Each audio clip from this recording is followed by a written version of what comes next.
आत्मकल्याण की इच्छुक एवं सुख शांति के इच्छुक यहाँ पर उपस्थित धर्मश्री होगात्माओं, पंच परमेश्वरी वार्तागण मुकार मंत्र जो सभी पापों का नाश करने वाला है, पुण्य का प्रकाश करने वाला है, हमारी यात्रा को मंगलमय बनाने वाला है। हम सभी महान भाव बड़ी श्रद्धा भक्ति के साथ में अपने दोनों हाथ जोड़ लें इस महामंत्र को पढ़ने के लिए।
ऐसो पंच नमो यारो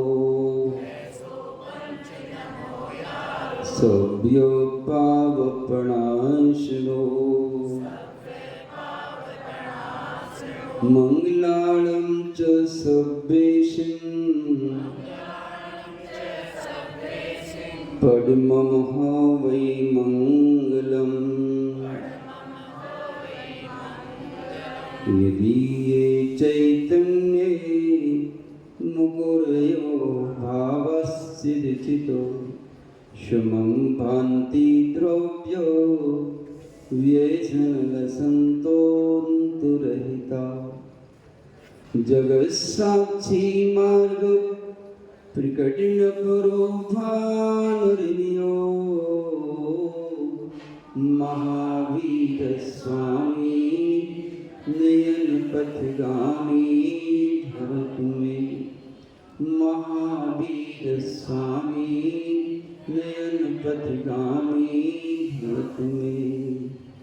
गुरु प्रातः स्मरणीय त्रिकाल वंदनीय परम पिता परमात्मा पंच परमेष्ठी भगवान की आदिम तीर्थंकर आदिम बाबा एक जरसी आदिनाथ भगवान की अंतिम तीर्थी भगवान महावीर स्वामी की परम पूज्य आचार्य भगवान शांति सागर जी मुनिराज की परम पूज्य आचार्य भगवान विद्यानंदी जी मुनिराज की परम पूज्य गुरुदेव आचार्य भगवान वैष्णोनंदी जी मुनिराज की परम पूज्य मुनि श्री सर्वानंद जी मुनिराज की 3 करोड़ मुनि महाराजों की जय बोले परम पूज्य मुनि श्री 108 जिनानंद जी महाराज की जय।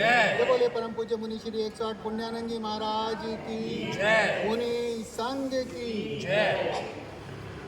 आत्मकल्याण के इच्छुक एवं सुख शांति के इच्छुक यहाँ पर उपस्थित धर्मस्नेही भक्तात्माओं, उपदेश प्रारंभ करने से पूर्व एवं उपदेश सुनने से पूर्व सर्वप्रथम अपन सब मिलकर के अपने सौभाग्य की सराहना कर लें। धन घड़ी यों धन दिवस यों ही धन जन्म मेरो भयो और भाग मेरो उदय आयो दर्श प्रभु जी को लग गयो। धर्मस्नेही महानुभाव अपन सभी बड़े ही पुण्यात्मा जीव हैं, निरंतर अपने आप को कहते रहा करो। जो व्यक्ति निरंतर अपनी दृष्टि को सकारात्मक बनाता हुआ अपने धर्म ध्यान में जीवन को बिताता हुआ अपनी पुण्य की सराहना करता रहता है, तो उसके पुण्य की वृद्धि होती रहती है। और जो व्यक्ति अपनी दृष्टि को नकारात्मक बनाता हुआ अपने पाप की निंदा करता रहता है, मैं पापी हूँ, मैं पापी हूँ, मैं पापी हूँ, मैं पापी हूँ, महान भाव उसके अंदर नकारात्मकता आती है। इसलिए सदैव जितनी मात्रा में आप धर्म ध्यान कर पा रहे हो अपनी समूची शक्तियों से, उतनी मात्रा में आप पुण्यात्मा हो, सौभाग्यशाली हो। नहीं, अनुकूलताओं को पाके भी प्राणी अनुकूल कार्य नहीं कर पाता, प्रतिकूलता के सिकंजे में फंस जाता है, बेहोश हो जाता है। धर्म से नहीं मानो, अपन सब अनंत आकाश की ऊंचाइयों को छूने हेतु अपने जीवन को उत्थान की ओर ले जाने हेतु 16 कांड भावनाओं को भले भांति देख रहे थे। उद्देश्य अपना अपने जीवन पर है।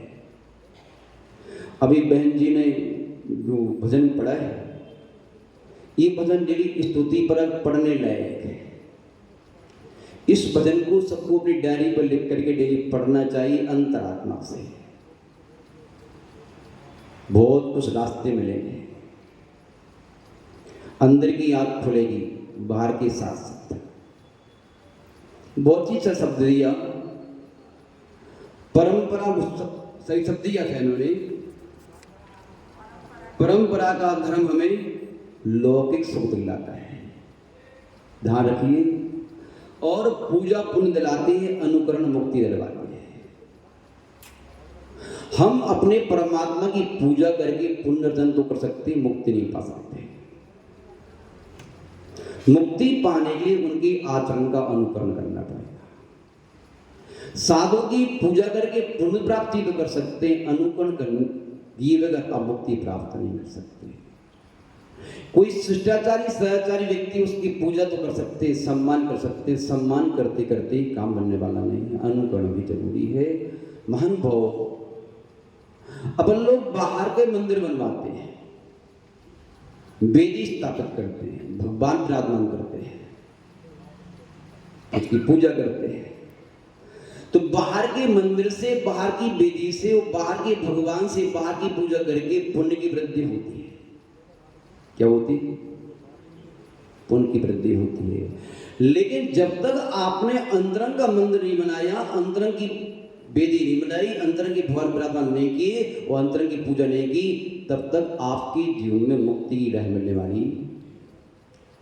यहाँ से स्वर्ग पहुंच जाओगे, स्वर्ग से नीचे जाओगे, उतार चढ़ाव चलता रहेगा। अनुकरण बहुत जरूरी है, अनुसरण बहुत जरूरी है।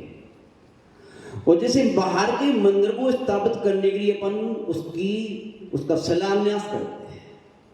क्या करते हैं? उस शिलान्यास करने के लिए पहले भूमि का परीक्षण करते हैं। भूमि का परीक्षण किए बगैर कोई भी मंदिर का शिलान्यास नहीं होता। और शिला जब भी रहती है नीचे रहती है, वो दिखती नहीं है। कहाँ रहती है? गड्ढे को खोद करके 4-5 फीट गहरा गड्ढा खोद करके उसमें शिला स्थापित की जाती है। उस शिला जो होती है, उस शिला सर्वांग शुद्ध होती है। बहुमुखी दृष्टि से उस शिला का, उस भूमि का परीक्षण और निरीक्षण किया जाता है, तब जाकर के शिला का न्यास होता है, पूजा की जाती है, प्रतिष्ठा की जाती है, मांगलिक आयोजन किए जाते हैं, तब जाकर शिलान्यास होता है। अमांगलिक तरीके से संकृष्टता के साथ में वो शिला का न्यास नहीं होता। शिला का न्यास करने के लिए मांगलिक कार्यक्रम करने होते हैं। महान भाव, जैसे बाहर के मंदिर का शिलान्यास करने के लिए बाहर की भूमि का परीक्षण करना होता है, शिला का न्यास करना होता है, सबसे नीचे होती है, दिखती नहीं है। ऐसे ही हमें मोक्ष के महल का शिलान्यास करना है। मोक्ष की महल का शिलान्यास अंतरंग की में जो हमारा सम्यक है, जो हमारी आत्मा की भूमि, उस आत्मा की भूमि का निरीक्षण करना होगा, परीक्षण करना होगा कि उसमें सम्यक की शिला निर्दोष है कि सदोष है। यदि सम्यक की शिला निर्दोष नहीं है तो आपका मोक्ष का महल उस पर स्थापित होने वाला।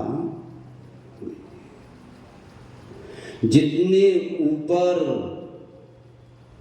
मकान की ऊंचाई ले जाना है उतनी गहरी शिला और शुद्ध मजबूत शिला होना चाहिए, तब जाके होता है। उस निर्दोष शिला का परीक्षण करने के लिए हमारे आचार्य भगवंत ने कहा है 25 दोषों से रहित तो शिला और 8 गुणों से शिला, अर्थात उस श्रद्धा की शिला, उस सम्यक की शिला 25 दोषों से रहे। तो कौन से दोष हैं? निसंकित, यानी कि शंका ना हो, उस धर्म पर, धर्मात्म पर शंका ना हो। जब भी मेरा कल्याण होगा इसी से होगा, शंका ना हो। शंका है सदोष है। कांक्षा ना हो, कांक्षा का तात्पर्य मान सम्मान की आकांक्षा ना हो, पद प्रतिष्ठा की आकांक्षा ना हो, लोक ख्याति की आकांक्षा ना हो। ये सब आकांक्षाओं को लेकर के शिला स्थापित की जा रही है तो ये पक्का मान लेना वो सदोष शिला है, संसार दिलाएगी। मोक्ष मिलने वाला, मुक्ति का मार्ग कहीं से कहीं तक, दृष्टि नहीं है मुक्ति पर, दृष्टि संसार पर है, संसार ही मिलेगा। ये बाहर से किए गए नियम, संयम, पूजा पाठ तो चिंता में रत्न है, जो मांगोगे वो मिलेगा। दृष्टि जिस पर होगी मिलने वाला है, किसी से पूछने की जरूरत नहीं, कोई देता रहता थोड़ी है। आपके धर्म ध्यान के बदले मोक्ष हम देंगे क्या कि आप हमें दोगे मोक्ष? कोई किसी को देने लेने वाला नहीं है। ये व्यवस्था व्यवस्थित है, कांक्षा नहीं होना चाहिए। निर्चिकित्सा, धर्म धर्मात्मा के प्रति गिलानी का भाव नहीं आना चाहिए। द्रव्य छेद काल के अनुसार विकृतियां आती हैं यदि तो गिलानी का भाव अपने पर दृढ़ रखो है। और अमूढ़ दृष्टि, मूर्खता मत लाओ, मूर्खता मत देखो। मूर्खता का तात्पर्य मूर्खता, क्या मूर्खता, यानी कि जिस धर्म का सहारा लेकर के आपको अदृश्य शक्तियां उत्पन्न हो रही हैं, अदृश्य शक्तियों की उपेक्षा करके सादृश्य सम्मान के लिए, सादृश्य प्रसिद्धि के लिए अपन लोग दौड़ के अपने मूल को खो जाएं तो मूल को भूल करके फूल मिलने वाले नहीं है, फल मिलने वाले नहीं है। मूर्खता मत दिखाओ। जिस धर्म से मुक्ति मिलने वाली है उस धर्म से मुक्ति को पाके क्या करोगे? एक क्षण का स्वाद है। ये भोगलास पद प्रतिष्ठा मुक्ति है, घाटी उतरे माटी है, जब तक है तब तक है, गई पराधीन, स्वाधीन नहीं। मूर्खता मत दिखाओ। और उपगोहन यानी अनुभगोहन, किसी की उसके दोषों को उजागर मत करो। अस्थितिकरण, किसी गिरती हुई को यानी कि उपेक्षा मत करो। अवासन, प्रेम को कम मत होने दो। धार्मिक, साधार्मिक की वृत्ति, धर्म धर्मात्म की वृत्ति। अप्रभावना, जिन शासन की प्रभावना पर को दृष्टि रखो। आपके किसी भी कृत्य से यदि धर्म की अपराध हो रही है, उस कृत्य को उसी वक्त, जैसे उंगली छड़ रही है, काट के फेंक दो उसके लिए, उस उंगली को। ये 8 दोष है, साथ में भी 8 मद, ये भी दोष है। यानी कि आपने धर्म ध्यान के बल पर जो उन्नतियां पाई हैं, ऊंचाइयां पाई हैं, उस ऊंचाइयों को पाकर के ध्यान रखना, उसका अहंकार मत करो। धर्म ध्यान के बल पर आपके लिए ज्ञान मिला, ज्ञान का अहंकार मत करो। धर्म ध्यान के बल पर ही पूजा मिली, कोई मिला, जाति मिली, बल मिला, तब मिला, तब ही पुण्यात्मा नहीं कर पाता। पुण्य चाहिए तो तब करने के लिए, एक दिन का आलू प्याज का त्याग करने के लिए पुण्य वो तब कर पाता है ही पुण्यात्मा जीव जिंदगी भर सब कुछ कर सकता है, तब नहीं कर सकता। इच्छा करने को नहीं कर सकता। अस्वस्थ होने पर कुछ भी कर सकता है वो, स्वस्थ अवस्था में कुछ नहीं कर सकता। डंडे पड़े कर्मों के कुछ भी कर सकता है। पुण्य की लोरियां कहीं जा रही हैं, कुछ नहीं कर सकता वो। मान लो ये 8 मत करना भी क्या है, दोष है। काय में सम्यक का दोष है। सम्यक दृष्टि ये बाहर की उन्नतियों को उन्नति नहीं मानता, बाहर की उन्नति को एक अदृश्य उन्नति का साधन मानता है। यदि निर्मल दृष्टि से उसको उपयोग कर लिया तो जिस उन्नति से पूजा कर रहे हैं उसी उन्नति से उनका अपने परमात्मा का, अपने गुरुओं का अनुकरण भी कर सकता था। अनुकरण से मुक्ति मिलती है। पूजा से एक ये मुक्ति मिलने वाली एक बाहर की पूजा बाहर की उन्नति कराती है और अंदर की पूजा अंदर की उन्नति कराती है। 6 आयात को गुरु, को देव, को शास्त्र। को गुरु जानते हो, समझाने की जरूरत नहीं है। जो परिग्रहधारी, चमेटाधारी, डमरूधारी और भी विस्तार करने की जरूरत नहीं है, माइक लगा है। और को देव, को शास्त्र, इनको मानने वाले, इनके प्रति मान सम्मान का भाव मत रखो। एक करुणा भाव से सहयोग कर सकते हो, अपनी करुणाओं को मरने मत दो। करुणा भाव से सहयोग करो, आप करना ही चाहिए। करुणा जब अंदर में उमड़ती है तो मित्रष्टि समष्टि सम्यक अपना सिद्धांत पीछे कर लिया करो, करुणा दिखाया करो। यथा योग मर्यादा, सीमा का उल्लंघन करके नहीं। और 3 मूर्ता, देव मूर्ता, गुरु मूर्ता, पाखंडी मूर्ता। इन 3 मूर्ता इस प्रकार से 25 दोषों से रहे। 3 मूर्ता जानते होंगे आप। लोक मूर्ता आप जानते हैं, तखरिया बाट को पूजा करना, दुकान पर जाकर के ताले के छूना, बही खाती की पूजा करना, लक्ष्मी को निकाल के उसकी पूजा करना। ये 25 दोषों का विशद व्याख्यान कर दें तो आप पाओगे कि हम कहीं कहीं दिक्कत में है। सम्यक की बड़ी बड़ी चर्चाएं अपन करते हैं। महान भाव लोक मूर्ता, गुरु मूर्ता, व्यामोह बस उसके गुणों अवगुण ना देख करके हमारा काम बन रहा है, हमारा हाथ देख देते हैं, हमारा ये कर देते हैं, हमारा काम बन जाता है, हमारी सबकी पुष्टि होती जा रही। तो बस आंख बंद करके पूजा करो, मानो उनके लिए महाराज जी, हम तो लिए हमारे भगवान ही नहीं। और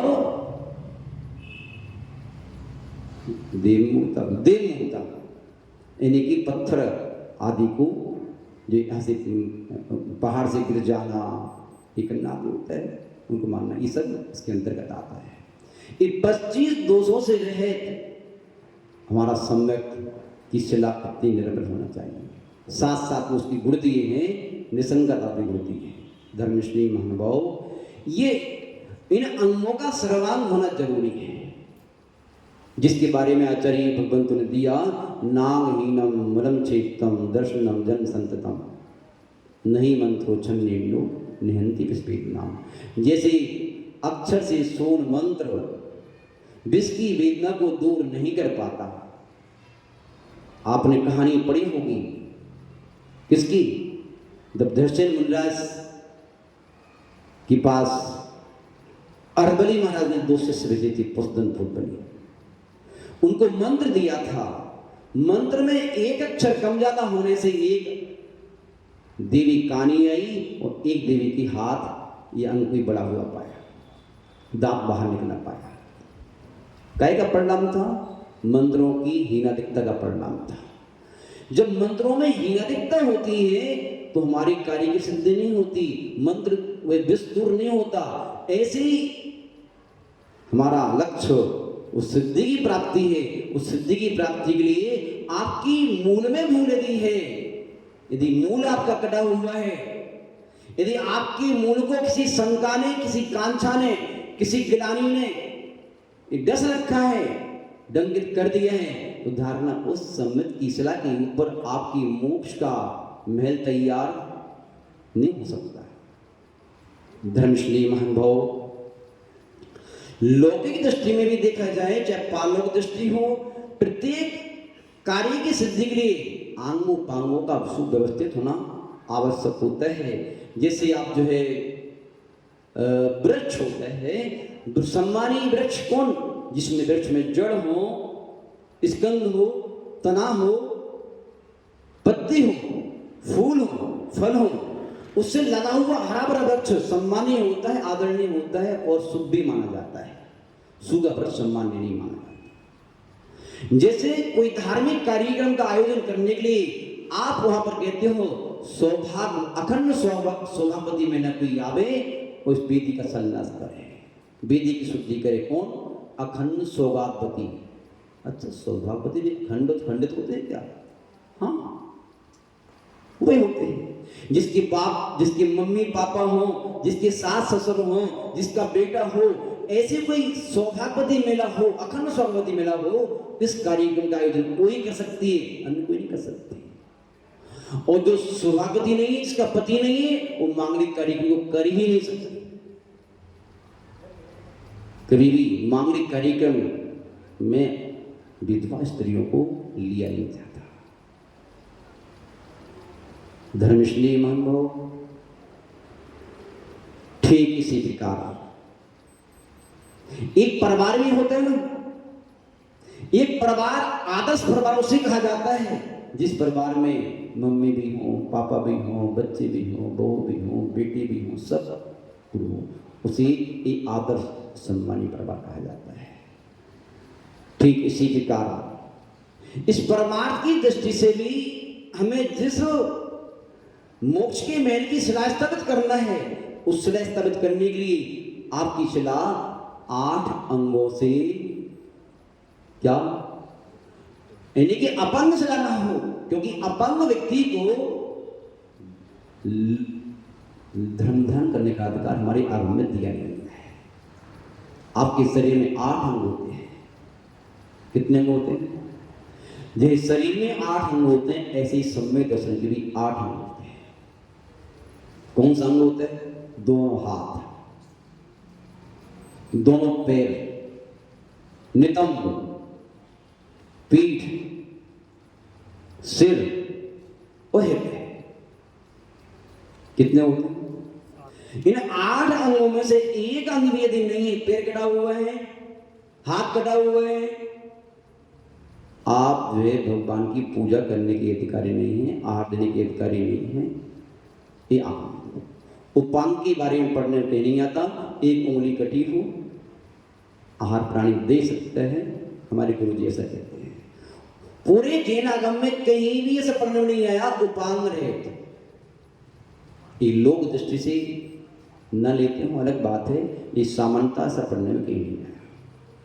ध्यान रखिएगा, ये 8 अंग जो है सम्य दर्शन के अंग से मेल जोल खाते हैं। आपका जो दायां पैर है वो निसंकेत अंग की भांति है। जब कोई व्यक्ति अपने लक्ष्य के प्रति और लक्ष्य की ओर बढ़ने वाली मार्ग के प्रति निर्देश करने वाले अपने निर्देशक के प्रति निसंग हो जाता है, तो बड़ी दमदारी के साथ में कदम बढ़ाता है और पहला कदम बढ़ाता है दायां पैर।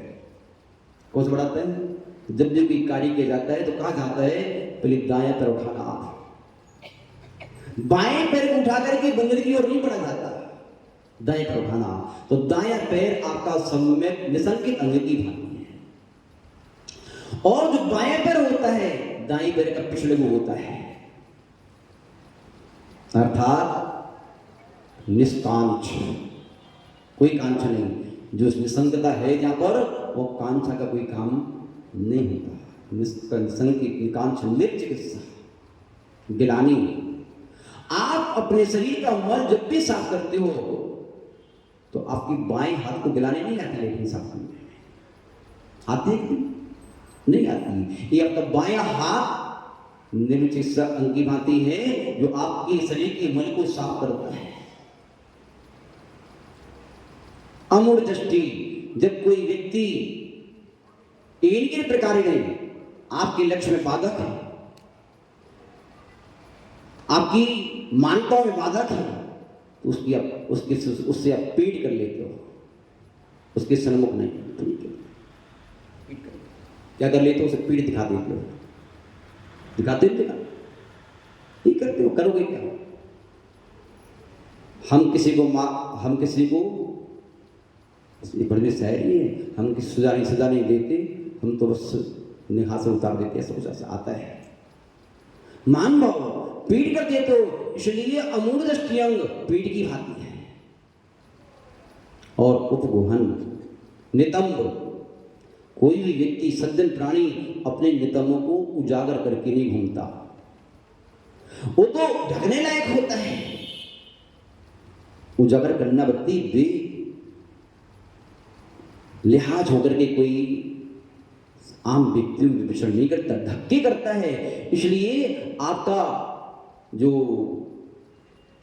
नितंब है वो उपगोहन अंग की भांति है। स्थिति क्रम, जब कोई शरीर में गंदगी आ जाती है, कहीं आ जाती है, तो आपका दायां हाथ सक्रिय होता है, मजबूत होता है। तो महानुभाव, वो आपका दायां हाथ स्थिति कण की भांति है, वो आपके पूरे शरीर का प्राण भी कोई है, आपका हाथ है। जब भी कोई अंदर में प्रेम उमड़ता है, प्रेम कभी भी दिमाग से नहीं होता। दिमाग वाले व्यक्ति तो हर व्यक्ति में, हर वस्तु में, हर क्रिया में सौ बुराइयां निकालेगा कि ये ठीक नहीं है, ये ठीक नहीं है, ठीक नहीं है, ठीक नहीं है। जब हृदय से प्राणी प्रेम उमड़ता है तो प्राणी किसी को अपने हृदय से लगाता है, और हृदय से लगाने के बाद जितनी चिंता वो हार्ट की करता है, उतनी चिंता उस व्यक्ति की करता है। इसलिए वात्सल अंग या वात्सल अंग के लिए हृदय की मांगते हैं। और प्रभावना, अपनी अच्छाइयों को, सन्मार्ग को, धर्म की वृद्धि के कारणों को, व्रत नियम संयम को, दो देश देशांतर तक प्रभावमान करने का काम दिमाग का होता है। किन किन आयामों के द्वारा हम धर्म की प्रभावना कर सकते हैं, अपनी प्रसिद्धि फैला सकते हैं। महानुभाव, इस प्रकार से हम अपने जीवन में जिस प्रकार शरीर की 8 अंग होते हैं, ऐसे ही धर्म के प्रति ये 8 अंग होते हैं। धर्म, धर्मात्मा, धर्म के आयतन, इनके प्रति निसंग रहें, निष्कांक्ष भाव से जिए, और इनके प्रति कभी भी गिराने का भाव न रखें। ये उतार चढ़ाव पंचम काल है, चौथा काल और पंचम काल, ये अज्ञानता के कारण आते रहते हैं, उसके प्रति गिराने का भाव कभी नहीं आने दें। और जो है अमूर्त दृष्टि, उसके प्रति मूर्खता न होता है। रत्नों को देकर के मिट्टी न खरीदे। कोई बहकाएगी कि देखो हम इतना बड़ी ये कर रहे हैं, सगर कि तुमको पड़े उसमें। अपने समीचीन धर्म को न छोड़ें, मर्यादा को न तोड़ें, न्याय को न छोड़ें, न्याय को न तोड़ें। क्योंकि प्रेम कर, जब प्राणी दूसरों पर दृष्टि डालता, वो ऐसा कर रहा तो हम भी ऐसा करेंगे, ऐसा करने से प्राणी उपगोहन, धर्म, धर्मात्मा, धर्म किसका कोई गलती हो जाए, बड़े बड़े आयोजन होते हैं, 2 त्रुटियां होती हैं। सारे आयोजन जो है ऐसा नहीं कि 100% अच्छे ही होते हों, 2 बुराइयां होती ही होती हैं, भूल से हो जाती हैं, अच्छे अच्छे भूल जाते हैं। तो उस आयोजन की 2 बुराइयों को पीछे करके उसकी तारीफ का आयोजन, क्या बढ़िया आयोजन हुआ, आनंद आ गया। लेकिन यदि मिथ्याक भरा है, अरे क्या इतना बड़ा कारीगर किया, बताओ उस बैनर कितना गंद लगा था, नाम चेंज कर दिया और फोटो गंदी लगा दी, महाराज जी का आधा फोटो होने चाहिए क्या, पूरा पता नहीं। छोटी छोटी बातों को लेकर के उस आयोजन की बुराई करना, व्यक्ति की बुराई करना, ये सब बातों को लेकर के ऐसा नहीं, ये आपका अंग नहीं है। महान भाव, गौन स्थिति का यदि हो सके तो स्थिति को आगे पीछे जा करेंगे, ये तो समय दृष्टि का अंग है। बाहर जाके कहना ये मिथ्या का पुस्तक है, दोष है। वो व्यक्ति गंदा, सबसे गंदा। धर्मस्नेह महानुभाव वात्सल, यदि वाकई में आप धर्मात्मा हैं, वो धर्मात्मा की बात को यदि बाहर जाके कहा जा रहा है यदि इससे बातें हैं तो कहोगे आप। वात्सल्य है तो जैसे एक बेटा एक माँ को समझाती है, इस एक धर्मात्मा दूसरे धर्मात्मा को एक ही प्रकार से समझाने का भाव रखती है कि भाई बेटा ऐसा नहीं करना, देखो ऐसे ऐसे हो जाता है, ऐसे ऐसे हो जाएगा, हम आपके हैं, हम तो आप हमारे हैं, आपसे दूर थोड़ी हो सकते हैं आप, ऐसा नहीं। स्थितिकरण करोगे तो वात्सल्य फिर उमड़ के आएगा, और फिर ऐसी बात होगी तो धर्म की अभूतपूर्व घटना होती है। धर्मशील महानुभाव, इस प्रकार से सम्मत की 8 अंगें विस्तार से कहने के लिए तो बहुत लंबा समय चाहिए। इसके साथ साथ में सम्यक दर्शन की गुण भी होते हैं। क्या होते हैं आज पूरा करना, इसलिए और ज़्यादा भटकना नहीं है। सम्यक दर्शन के गुण होते हैं, गुण आप समझ लेना अच्छे से। जैसे अग्नि का गुण उष्णता होता है, चीजे का गुण मिठास होता है, घी का गुण चिकनाहट होता है, ठीक इसी प्रकार सम्यक दृष्टि का भी कुछ गुण होता है। गुण है तो सम्यक थे, और गुण नहीं तो कहीं का सम्यक था। मिर्ची में चरबराहट नहीं है, चीनी में मिठास नहीं है, घी में चिकनाहट नहीं है, घी है ले जाओ अपने घर पर, नहीं चाहिए हमें, आधे भाव में ले लो आप, नए पैसा नहीं देंगे आपको, दोगे क्या? नहीं दोगे आप। ऐसे आचार्य महाराज कह रहे हैं कि सम्यक दृष्टि का गुण होता है। जिस सम्यक की सलाह पर आप मोक्ष का मेल तैयार करना चाहते हो, आप उस सम्यक की सलाह का आप निरीक्षण और परीक्षण कर लेना, भ्रम में मत रहना आप, कि ऐसा ना हो आपका मेल धराशायी हो जाए। बहुत अच्छी बात कह रहे हैं आचार्य महाराज।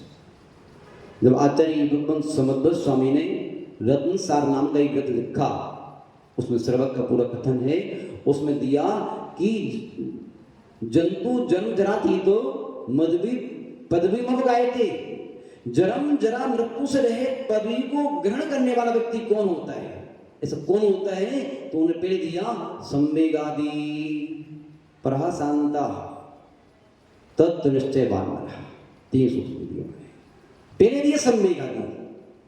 संवेगादि यानी कि वे जो उस जन्म जरा मृत्यु से रहे पदवी का ग्रहण करना चाहता है, उसकी पहली शर्त है कि प्रसम संवेग अनुकंपा आस्तिक आदि उसका गुण का होना जरूरी है। ये सलाह है उसकी, गुण उसकी। यदि उस उन गुणों से सलाह नहीं है, उस सलाह को अलग कर देना चाहिए, खिर जाएगी, महल गिर जाएगा। वो सलाह नकली है, उस काम की नहीं है। हर सलाह को हर जगह यूज नहीं किया जाता। धर्मशील महानुभाव आचार्य महाराज कह रहे हैं प्रसम संवेग अनुकंपा आस्तिक वात्सल्य भक्ति निंदा गर्हा आदि सम्यक दृष्टि की 8 गुण होते हैं। कितने गुण होते हैं? समीक्षा कर लेना अपने आप को, 9 बज गए बहुत, इतना जल्दी करने के बाद 15 मिनट लगेंगे करने हुआ था, तब तो ठीक है, नहीं आपको कहीं जाना ना होगा था, सबकी अनुकूलताओं का ध्यान रखना। महान भाव आचार्य महाराज प्रथम गुण कह रहे हैं प्रसन्न, जहां से मोक्ष मार्ग प्रारंभ होता है, जहां से हमारी अनंत आकाश की ऊंचाइयां प्रारंभ होती हैं, वहीं से प्रारंभ होती हैं। जब तक हम अपने जीवन में प्रसन्न अर्थात अपनी कसायों को उपसमित नहीं करेंगे, तो आत्मा की गुणों की वृद्धि नहीं होगी। जिसे बोलते हैं गुणस्थान, क्या बोलते हैं? गुणस्थान कैसे कहते हैं? गुणस्थान इसी का नाम तो है कि अपनी कसायों को उपसमित करते जाओ और आत्मा की गुणों को बढ़ाते जाओ। वो ये दिखता नहीं है, जैसे सिलारी दिखती महल की नीचे पड़ी हुई, ये दिखता नहीं है बाहर से दिखता हुआ दिखता है, वो होता नहीं। जो ऊपर उठ रहा है वो कोई अदृश्य शक्ति काम कर रही है। अदृश्य शक्ति बहुत शक्तिशाली होती है। यदि अदृश्य शक्ति छिन्न हो जाए तो बाहर के सारे महल धराशायी हो जाए। और यही तो होता है बन लोगों का, महल सारे बनाते हैं, अंत में गिर जाते हैं, फिर बनाना प्रारंभ करते हैं, फिर गिर जाते हैं, फिर बनाते हैं, फिर गिर जाते हैं। एक बाहर के महल तो बाहर की ऊंचाई दिलाते हैं, बाहर की ऊंचाइयां कभी स्थायी नहीं रहती, और अंदर के महल, अंदर का सम्यक अंदर की ऊंचाई दिलाता है, वो साथ साथ होता है, उसको कभी घुन नहीं लगता, क्योंकि बाहर घुन आता है बाहर से। कहां से आता है? जब दृष्टि बाहर की ओर होती हो तो बाहर के महल बनते हैं, दृष्टि अंदर की ओर होती है तो अंदर के महल बनते हैं। लेकिन हम लोगों को बाहर वालों को दिखाना है तो बाहर के महल तो बनाने पड़ेंगे, नहीं बनाना पड़ेंगे। धर्मश्री महानुभाव और प्रसंग गुण, और प्रसंग गुण आते ही साथ एक ध्यान रखना, संसार की सभी व्यक्तियों को अपना बना लेना एकदम एकदम सरल। यदि आपने अपने क्रोध को उपशमित कर लिया, अर्थात क्षमा गुण आ गया, गलती होने पर क्षमा हाथ जोड़ के खड़े हो गए, भैया क्षमा कर देना, हमारा भाव ऐसा नहीं था। संकोच नहीं करना कभी भी, हाथ जोड़ना आ गया, यदि हाथ जोड़ क्षमा मांगना आ गया अंतरात्मा से, ऊपर पट्टी नहीं, आ गया हाथ जोड़ना तो कोई ताकत नहीं है इस पृथ्वी पर जो आपके बीच आपसे ना जुड़ जाए। अंदर से हाथ जुड़ जाना चाहिए। और गलती सामने वाले ने की है तो ये सोचना कोई भगवान थोड़ी इंसान है, गलती उससे हो सकती है। जब उसकी गलती इतने आग बबूला हो रहे हैं, गलती तो कल यही गलती मुझसे भी हो सकती है, हो सकता है हो रही हो। तो भैया आप क्षमा मांग सकते हो तो क्षमा मांगना बहुत सरल है, क्षमा करना भी सीखो। क्या क्षमा मांगना सरल है, कठिन नहीं है, लेकिन क्षमा करना बहुत कठिन है। महानुभाव, जो क्षमा मांगना और क्षमा करना जानता है उस व्यक्ति का, उस आत्मा का इस संसार में कोई शत्रु नहीं हो सकता। उसके लिए तो जहर भी अमृत का काम करेगा, उसके लिए तो शेर भी हिरण की भांति पास में बैठ जाएगा। एक बार अपने किसी कितना ही खूंखार व्यक्ति हो, अपनी गलती को क्षमा करना सीखो, उसकी गलती को अपना सीख जाओ। इंसानी तो है तो महानुभाव क्षमा बहुत बड़ा गुण है जिस पर, और तात्पर्य है मोक्ष का महल का तात्पर्य है कि आपके जीवन में कोई शत्रु न बचे, सब आपके चहेते बन जाए, सब आपके प्रेमी बन जाए। एक भी व्यक्ति आपका विद्वेषी ना हो, उसका मूल कारण है कहीं ना कहीं जब आप क्रोध को उपसर्ग करेंगे तो एक भी विद्वेषी बचेगा, क्योंकि क्रोध और मान दो ऐसी वस्तुएं हैं तो विद्वेषी पैदा करते हैं। यदि आपके कोई विद्वेषी खड़े हो रहे हैं, इसका तात्पर्य मान लेना कहीं ना कहीं आपका मान पल रहा है, कहीं ना कहीं आपको क्रोध पल रहा है। समझ में आ रहा है? दूसरा है, यदि मान को उपसर्ग कर दिया आपने तो यानी कि अपने आप को स्वपर नहीं मानना। किसी भी क्षेत्र में, न ज्ञान के क्षेत्र में, न धन के क्षेत्र में, न बुद्धि के क्षेत्र में, न प्रभाव के क्षेत्र में, अपने आप को स्वपर मान के नहीं चल रहा, उसकी भी कुछ हैसियत है सामने वाले की होती है, उसको भी बात मानना, उसकी बात भी 1% सत्य हो सकती है, ऐसा नहीं कि आपकी सत्य होती है। यदि आपने अपने आप को मान को उपसर्ग कर लिया, एक दफा उसकी बात भी मान ली, तो क्या होगा? विद्वेष पैदा नहीं होगा। आप नीचे वाले को हृदय से लगा के रखो और अपनी उपलब्धियों का अहंकार मत करो। तो ये आपका, ये सब आपके सहयोग से हो रहा है। हमारे गुरुजी कहा करते थे, जब भी कोई बात आती है तो कहते थे ये सब भैया संग चल रहा है इनकी वजह से। यदि ये शिष्य सारे मिलकर के हमें गुरु ना कहें तो हम खुटिया बैठेंगे।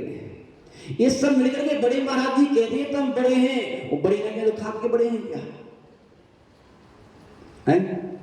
छोटों से ही लोग बड़े बनते हैं। छोटे जिसके 2 भाई हैं, एक छोटा एक बड़ा, फिर तो बड़ा कहलाया। जिसका बड़ा भाई है ही नहीं तो काहे का बड़ा?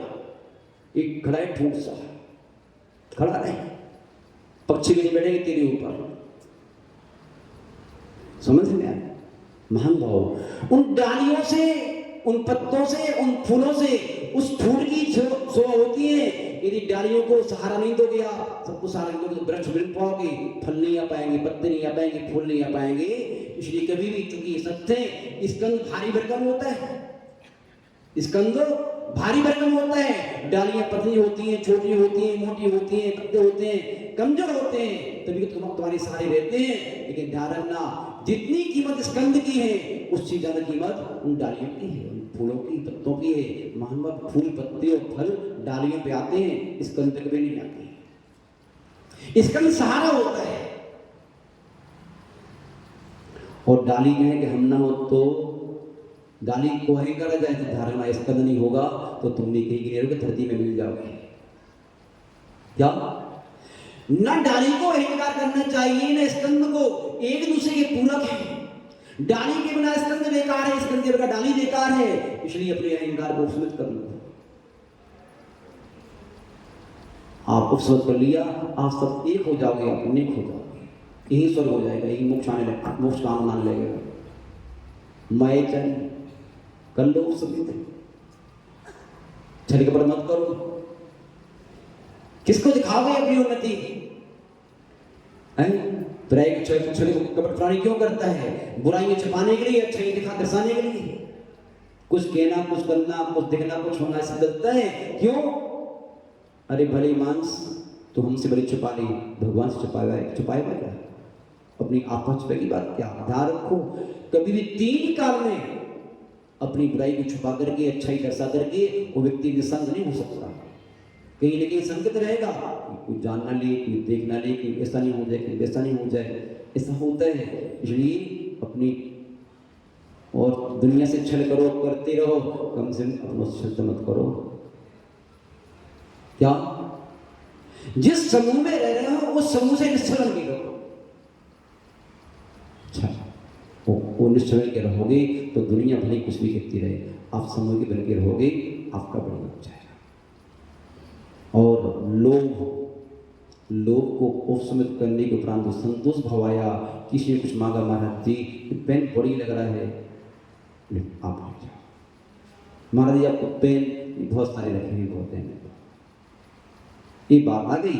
बस जब कभी भी हमारे जीवन में खटास आती है तो कहां से आती है? लोभ के कारण आती है। हमने कुछ मांगा तो तुमने नहीं दिया, खटास रखा सर जाएगा, देता नहीं है, चल यहां से। और तुमने कुछ दिया, हमने मना कर दिया, पर्याप्त है महाराज जी, बहुत बढ़िया। बस दुनिया के अच्छे बनने के लिए, अपने प्रेम को स्थायी रूप देने के लिए, शाश्वत निर्मल प्रेम बनाने के लिए किसी से मांगो मत। दे रहा है तो कह दो पर्याप्त है। कोई मांगे तो तुरंत दे दो, कोई मांगे है तो दे दो, सोचो मत। जब हमारी चारों कसाएं उपसमित हो जाती हैं तब हमारे जीवन में ये सम्यकता प्रथम गुण है संतुष्टि का। इतना बड़ा कसाय न हो हमारी कि हमारी आत्मा का हनन कर दे, हमारे धर्म का हनन कर दे, धर्मात्मा का हनन कर दे, धर्म की धज्जियां उड़ा दे।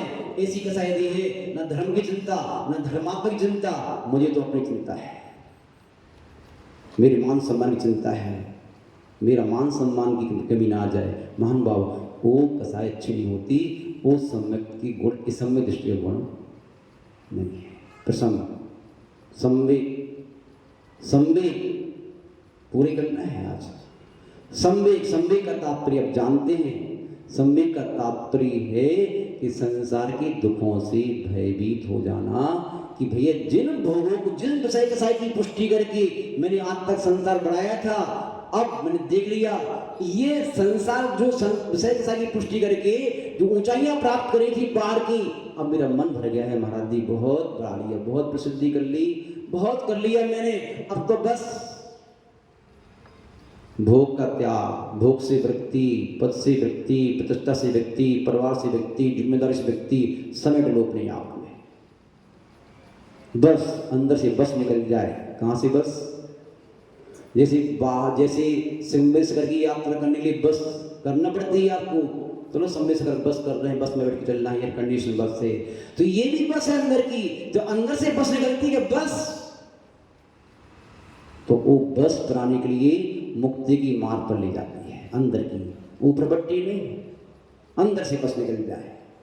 वहां से ये अनुकरण चल रहा है। क्या चल रहा है? अनुकरण चल रहा है, ये पूजा नहीं चल रही है। अनुकंपा, अपने शरीर की पीड़ा से दुनिया कंपित होती है, अपने बेटे की पीड़ा को देख के दुनिया कंपित होती है, अपने परिवार की पीड़ा को देख के दुनिया कंपित होती है, लेकिन प्राणी मात की पीड़ा को देख करके आपका हृदय कंपित हो जाए, प्राणी मात की पीड़ा आपकी पीड़ा बन जाए, समझ लेना अब आपका मोक्ष मार्ग प्रारंभ हो चुका है। अपनी पीड़ा से पशु भी कंपित हो जाते हैं। बंदर होते हैं, कुत्ता होते हैं, बिल्ली होते हैं, उनका पेट में चोट आ जाए चाटते फिरते हैं, उठाते फिरते हैं। और यदि आपके अंदर कौन सी बड़ी बात है, आप तो प्राणी मात्र की पीड़ा को देख करके, प्रतिकूलता देख करके, उनको मजबूर देख करके उनकी कंपित हो जाओ, उनका सहयोग करो, तब तो ये समय निष्ठा गुण है। और आप जो है संसार की पीड़ा आपकी पीड़ा नहीं बनी, तब तक पूरा मोहन भाव आस्तिक लास्ट गुण है।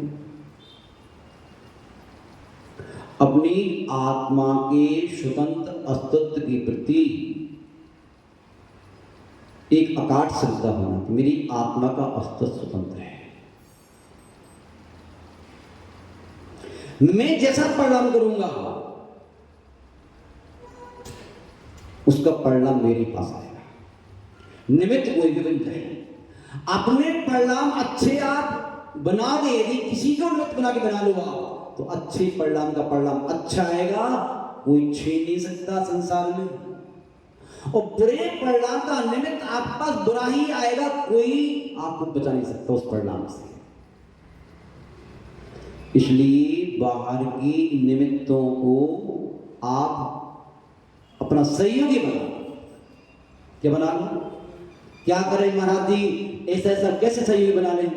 भैया दृष्टि में निर्बलता है तो आप तो अपने बंदूक से मारने वाले व्यक्ति को भी मार रहा है तुम्हारे लिए, उसको भी सहयोगी बना सकते हो, है? जो मार रहा है, आपकी निंदा कर रहा है, चुगली कर रहा है, बदनामी कर रहा है, उसको भी निमित्त बना सकते हो अपने कर्म के छह। जो तारीफ कर रहा है उसको भी निमित्त बना सकते हो अपने कर्म के छह में, बशर्ते आपकी दृष्टि में निर्बलता करो। दृष्टि में निर्बलता आती कसाई की मंदता से, तत्व चिंतन से। कैसे आती? तत्व चिंतन से। और तत्व चिंतन होता है कसाई की मंदता से। कसाई मंद होती है तो दृष्टि में निर्बलता आती है, और निर्बलता आती है तो प्राणी की फिर अनुकूल निमित्त हो या प्रतिकूल सभी निमित्तों के बीच में अपने आप को बहुत उस मात्रा में संभाल के ले जाता है, तब जाकर के ये आपकी सम्यक की शिला बहुत कुछ मात्रा में परमार्जित होती है। और वो शिला फिर कहाँ रखी जाती है? मंदिर की शिला बाहर का गड्ढा खोद करके बाहर रखी जाती है, और अंदर की शिला अंदर का गड्ढा खोद करके अंदर रखी जाती है। दिखती नहीं है, क्या दिखती नहीं है। और एक बार मजबूत शिला रखी गई तो धारणा जो जितना गहरा होता है उतना धीर होता है, वीर होता है, गंभीर होता है, वह उथला नहीं होता, बहुत गहरा होता है। महान भाव, हम लोगों के लिए बहुत ऊंचाइयां प्राप्त करना है। उन ऊंचाइयों को प्राप्त करने के लिए अपने आप को बहुत धीर, वीर, गंभीर बनाएं, और सम्यक के सहारे हमेशा अपनी दृष्टि। अभी बहन जी ने जो भजन पढ़ा था वो भजन बाकी में लिख के दे देना, हम तो उसको बहुत अच्छे से अच्छा, बहुत बढ़िया। ऐसे ऐसे भजन जिंदगी के पास हो, हम प्रे कर भजन भी पढ़ते हैं, कविता भी पढ़ते हैं, सब करते हैं, लेकिन जहाँ कर्म श्रद्धा मिलता है, संसार की का स्वभाव मिलता है, उन सबको पढ़ने का भाव रखते हैं और सुनते भी हैं, सुनाते भी, आनंद भी आता है। क्योंकि जब अच्छा हम कर नहीं पा रहे हैं तो अच्छा सुन तो सकते हैं, हो सकता है आज नहीं कल करने का भाव आ जाए, ये शक्ति आएगी, यहीं से आएगी। महान भाव, बस इतना ही कहकर अपनी वाणी को विराम देते हैं। आप सभी महान भाव जो है भगवान का जिनवाणी करने के लिए खड़े हो जाए। जिनवाणी के ज्ञान से सूजय लोकालोक सोवाणी मस्तक सदा देते हो लोग। हे जिनवाणी भारती तो जो जो तेरी शरणा गए सो पारस देव बलु अरिहंत हो गुरु सेवा ग्रंथ दया धर्म पालो सदा यही मोक्ष का पंथ। सब मंत्रों का सारे महामंत्र नमोकार याते हम सब मिलित नमोकार नमोकार नमोकार।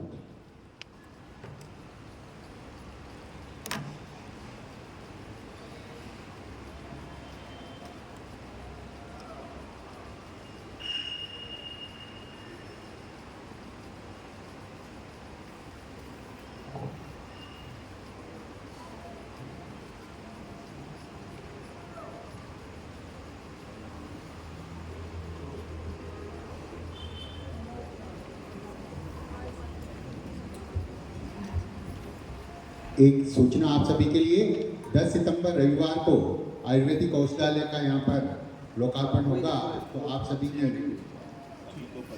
सभी को परिवार से यहाँ पर उपस्थित रहना है। और 9 तारीख को नमोकार रात को 8 बजे वहीं पर ही नमोकार भी है भोजदालय परिसर में।